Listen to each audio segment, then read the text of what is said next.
Well, I just happen to have the master tape of Heroes with me, and it was converted to high-end digital because we just can't keep running the tape anymore. The tape is very old. It will snap. The oxide will wear off, so it has been converted to digital, but with great fidelity. This is virtually having the tape here. It sounds so good. To my ears, it sounds the same as a tape. Every song on Heroes starts out with a backing track, and by that time David had a great band working with him. He had George Murray on bass, Carlos Alomar on guitar, who was with him for 30 years, starting with Young Americans, and Dennis Davis on drums. So by this time David had been working with these musicians for quite a few years. He had gone on the road with them. So anyway, this is what I'm going to play you, the basic track, when we had Dennis Davis sitting on drums, Carlos is in the room with his guitar, George Murray on bass, and the piano player is David Bowie. And off in the corner, Brian Eno was playing with his briefcase synthesizer and making these beautiful spatial noises. And the track started out with those 5 musicians playing together. No vocal, because there was no melody. There was no form, there was no structure yet. We didn't even know what the song was called. So that's the way this song started out. Now, I'll begin with the drum track. Okay, and Aaron, would you run it, please? So, kick drum, snare drum, and you could hear in the background, you could even hear Carlos's guitar a bit, which I'll put on the overhead cymbal mics. And then we have the tom-tom tracks. These are the drums. Then we have George Murray on bass.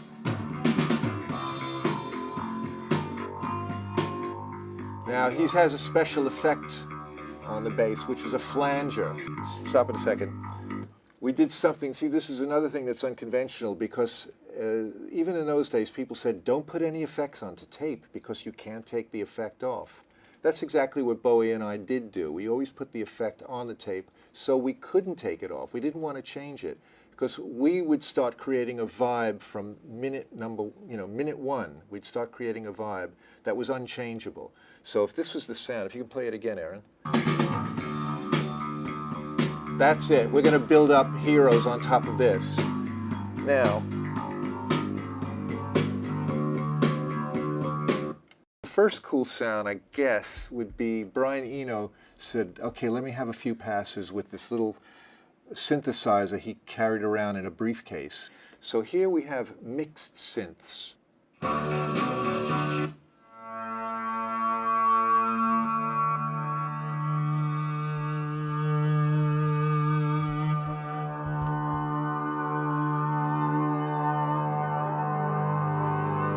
Beautiful. It's in the mix. You don't never heard it this clear though.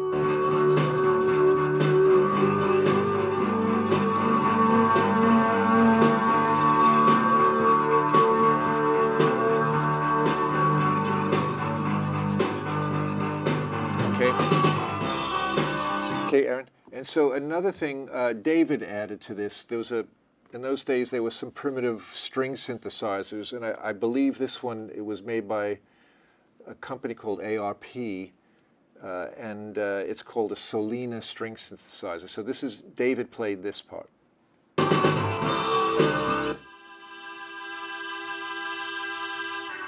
we thought this was the bee's knees back in the day, but it's really cheesy, very cheesy sound.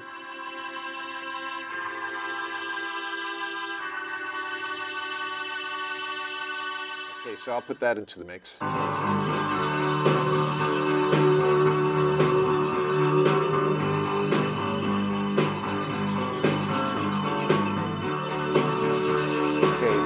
Starting to sound like Heroes even more. We're getting closer and closer to what the song is called, and a week later, we still don't have lyrics, but we might be calling it Heroes. We invited Robert Fripp to come to the studio, and he comes and lays down 3 tracks. Okay, and I'll go through those with you now. So Aaron, please run. So we have this track. Here we go.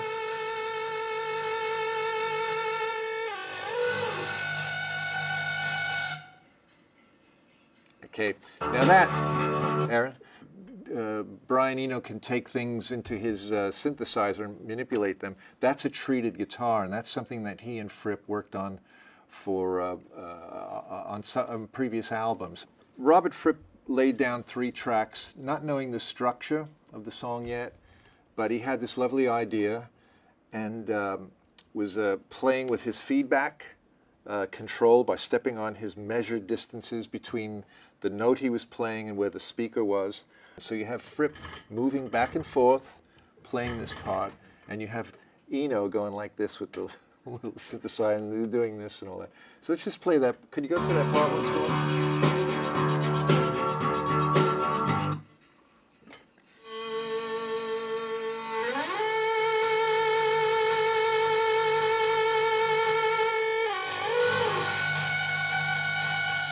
It's no ordinary guitar sound, and I know you can't buy a pedal like that that'll sound like that. That's done by 2 very smart people. So what we did, we had it played over 3 tracks, and no one track was good enough. So it was my idea. So if you play it, Aaron, please. So we have this, we have this.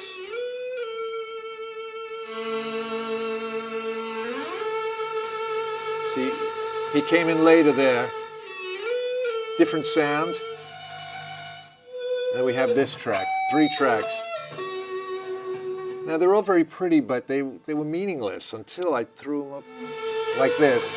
3, the 3 together. And I had to do some judicial mix balancing in the mix, you know. But we always had this constant Fripp thing going all over the place, like it was like a celestial Fripp sound. Okay. So that took about 2 hours, actually, you know, 2 hours of playing to do all that, because, again, we were working in the dark. Now, let's see, there was one other thing that David played. He had this instrument called a Chamberlin, which was a more advanced mellotron. So David is playing a Chamberlin as a brass section. Now, this is real funny, because you hit the button that says brass, and the Chamberlin and the mellotron were early samplers. You know, these really were real musicians, but the sound quality wasn't great. So if you can go up to the part where the brass comes in, Aaron. This is David. This is a brass track. The riff is definitely Stax Records from Alabama, you know, but but it's not a very good brass sound. But it's in the mix.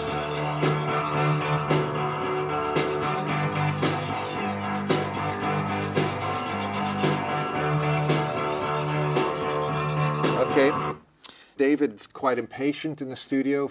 If we want a cowbell and there's no cowbell around there, we'll start hitting things.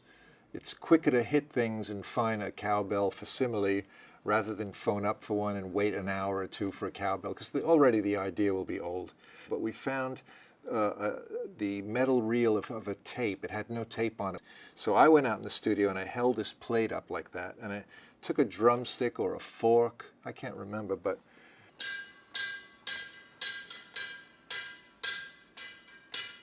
that's definitely me playing the tape flange, because that's a Puerto Rican cowbell thing. And I come from New York, and I know what a cowbell should sound like.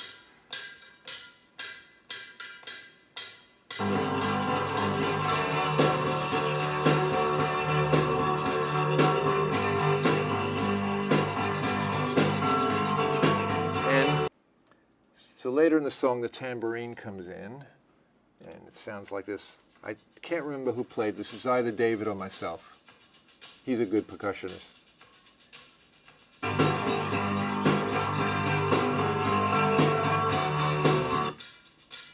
These 2 elements are actually very important to the song, because they help move it. You know, otherwise could be a little uninteresting after 6 minutes. So these come in later in the song. They enter later. Okay. So now those are all the instruments. So briefly, if you just want to hear them all in, Aaron, just hit it.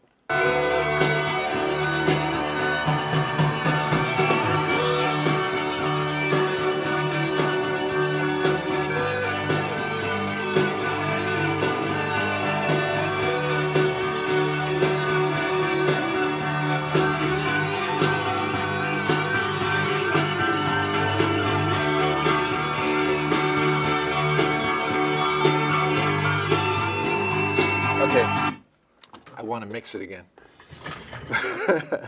But anyway, I won't. So now David had to write some lyrics. And one day he did announce that he had the lyrics written for Heroes, but he needed to, write a few more verses and all that. And on that day, Antonia Mass, who sang on backing vocals on Beauty and the Beast on the Heroes album, she was in the studio. And David couldn't concentrate with us in the studio, so he said, "Would you two mind taking a walk?"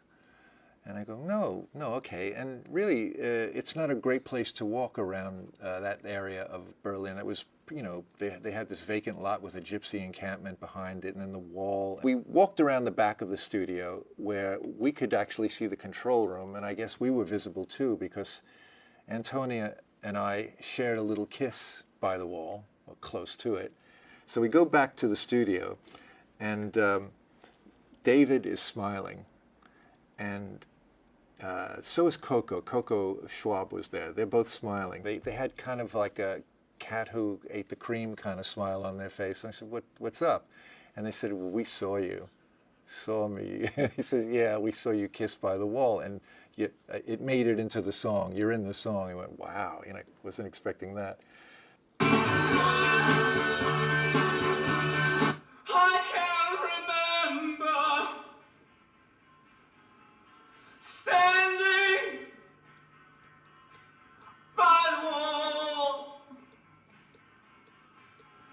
And the guns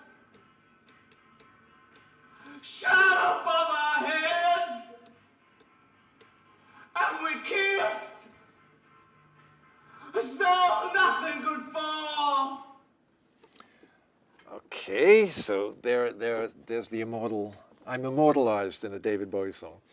So you'll notice that the sound is very, very echoey, very roomy, and that's when I set up this 3-microphone technique, where I wanted the room, but I didn't want it all the time. We only had one track left for the vocal.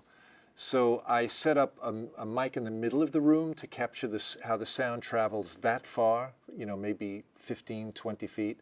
And then I set up a third mic in the rear of the room where it travels the whole length, probably 50 feet. And David was on this end of the room with a close mic in front of him. And I had this technique, we had this ability in those days to put an electronic gate on a audio signal. So I put an electronic gate on the middle microphone and the distant microphone and set them to a specific threshold where if David sings loud enough, he'll open the microphone. If he sings quiet, the microphone won't open and you'll just hear this sound in front of him. The reason I did that was I had one track left. I could have easily put these on 3 separate tracks, but I didn't have three separate tracks. So once we had it all set up, he went and sang it. He came in and listened to the effect. He loved it, and he went back and just totted up a few tracks. We didn't really take very long to record the vocal.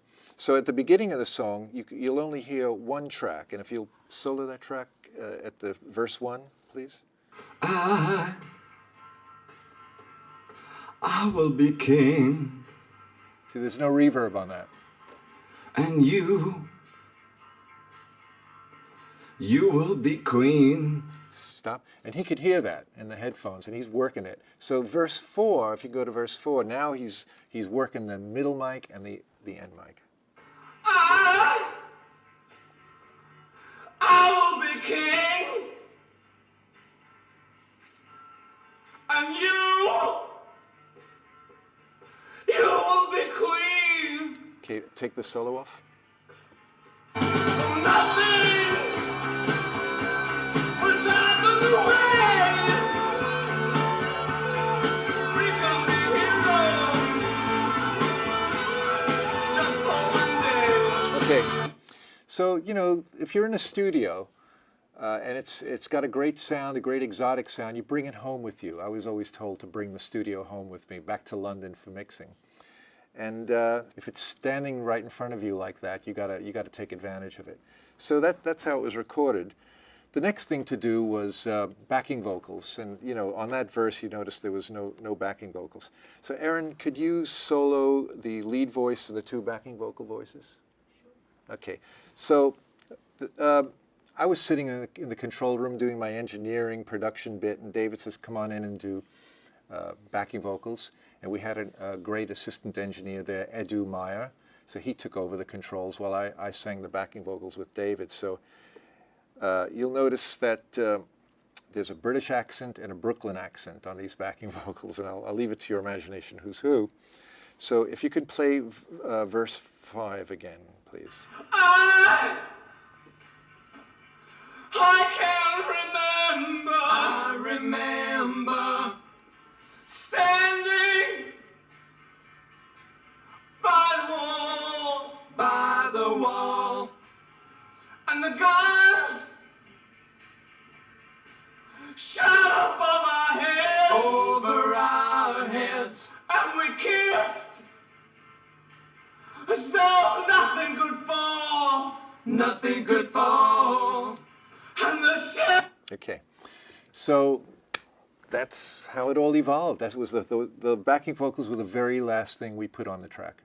Okay, that's how we did it.